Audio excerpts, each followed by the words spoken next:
14 with a BF in graphic design. Megan has been battling OCD as long as she can remember. She entered this contest to educate others about this disorder that has played such a huge part in her life. This evening, Megan will read a portion of her writing story. And if you really should visit the website because it's a wonderful, wonderful piece of writing. Megan?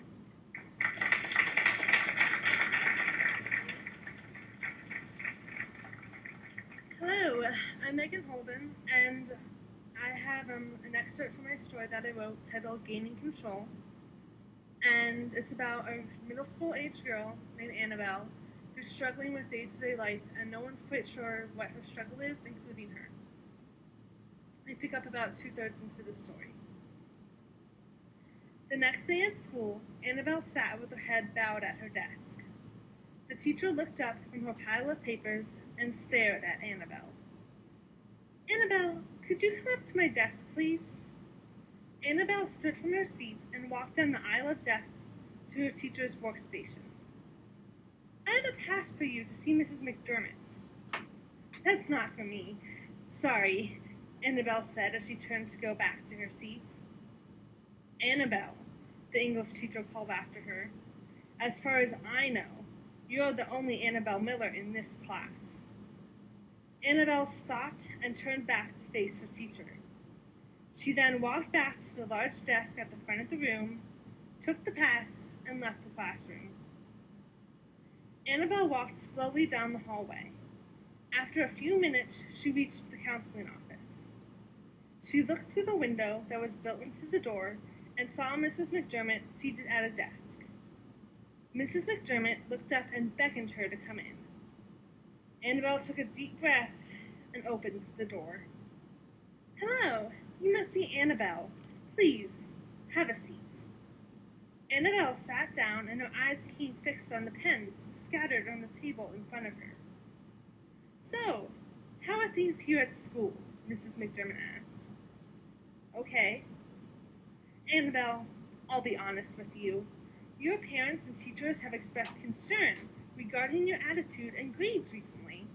Is there anything you would like to tell me?"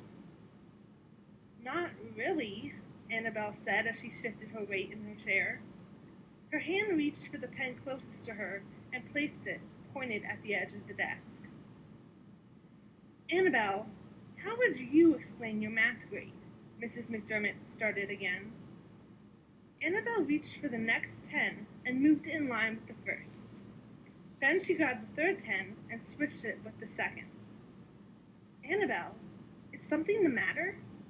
She didn't stop. Annabelle grabbed 3 more pens and set them in front of her. She rearranged the pen collection several more times before halting. Mrs. McDermott looked at the pens on the table. "Can you tell me about this?" Mrs. McDermott asked, motioning towards the table. "Can you tell me about what you were doing?" Annabelle shrugged. She looked back down at the pens, eyeing the last 2 in line. Her hand reached for the last pen and switched it with the one beside it. She looked back at the counselor, who looked back at Annabelle. "I think we are done here," Mrs. McDermott started. "You can go back to class." Mrs. McDermott finished her sentence with a smile. Annabelle stood up and went back to class. That afternoon, Mrs. Miller drove up to the front of the school to pick up her daughter once again. "Hi, honey," Mrs. Miller called. "Hi, Mom," Annabelle said. "I got a call from your counselor today," Mrs. Miller said. "Mrs. McDermott said you are a very nice girl, and that after meeting with you, she doesn't believe you are involved in any drug activities. However, she did say that you should see a certain specialist," Mrs. Miller continued. Annabelle turned to face her mother. "What? Why do I need to see a specialist?" "Now, honey, calm down," Mrs. Miller paused. "She said you showed signs of obsessive-compulsive disorder. Apparently, it's a very common problem, and people affected by it can get caught up doing rituals. Your episode with the stove seems to fit the doctor's description perfectly. That's ridiculous. Mom, I already made the appointment for after school tomorrow. The doctor's name is Dr. Reinhardt, and he sounded very nice over the phone, Mrs. Miller said. I don't need a doctor, Annabelle yelled. This is not open for discussion, her mother replied. When they arrived home, Annabelle marched straight to her room, slamming the door behind her. The next day at school, Annabelle gathered up her notebooks and binders. The final bell rang with an annoying buzz, and students were funneled through the classroom doorways and into the halls. Annabelle followed the path towards her locker. She approached the blue compartment and put in her combination. Annabelle grabbed her lunch, went to shut the door, and stopped. She flung the door open and looked into the locker again. She saw nothing. Annabelle shut the door and listened to the latch. She walked halfway down the aisle, then froze.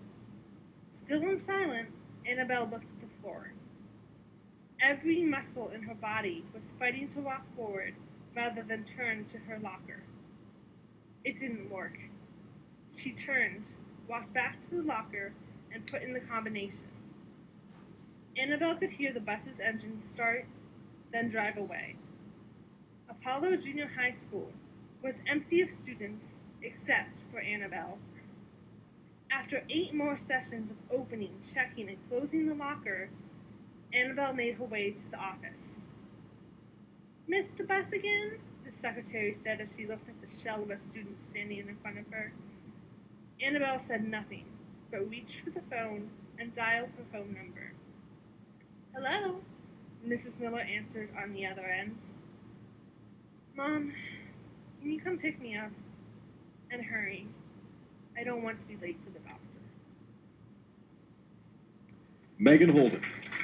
Megan, if you will stay up here with us, I'm going to ask you to take this microphone and have a chance to chat a little bit about this.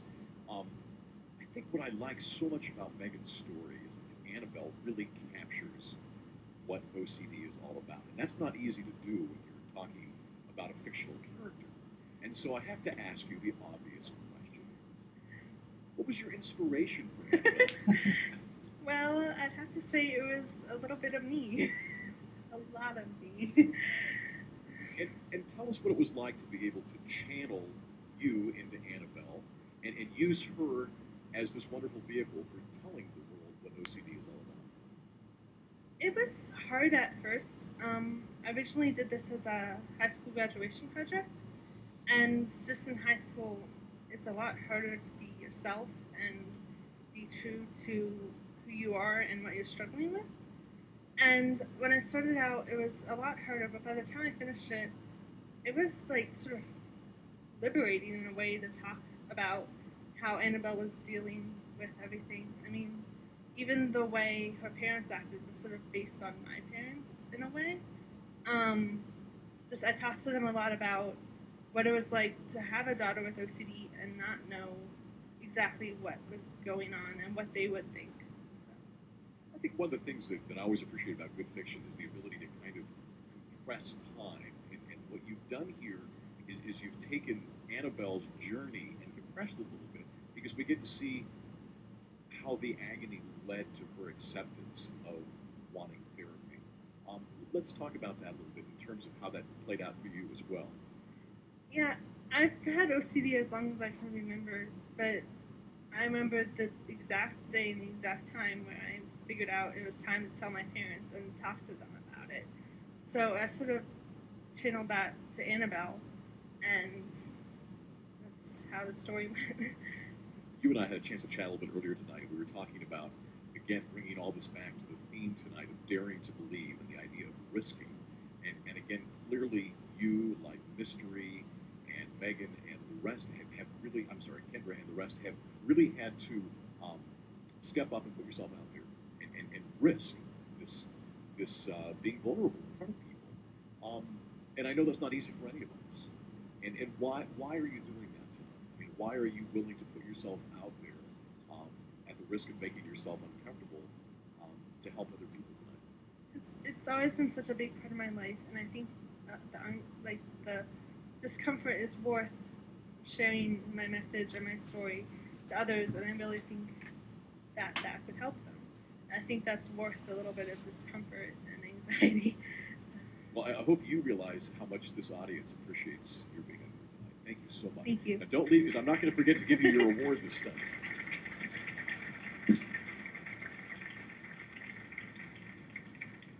So for your outstanding short story of Gaining Control, we're proud to award this to you tonight.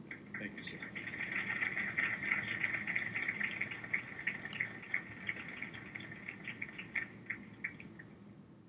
I have an eBay message, and if you'll allow me just a moment here, I will get that for you. We want to let everyone here and watching at home on your computer screens around the world tonight know that we have some very exciting listings at the Foundation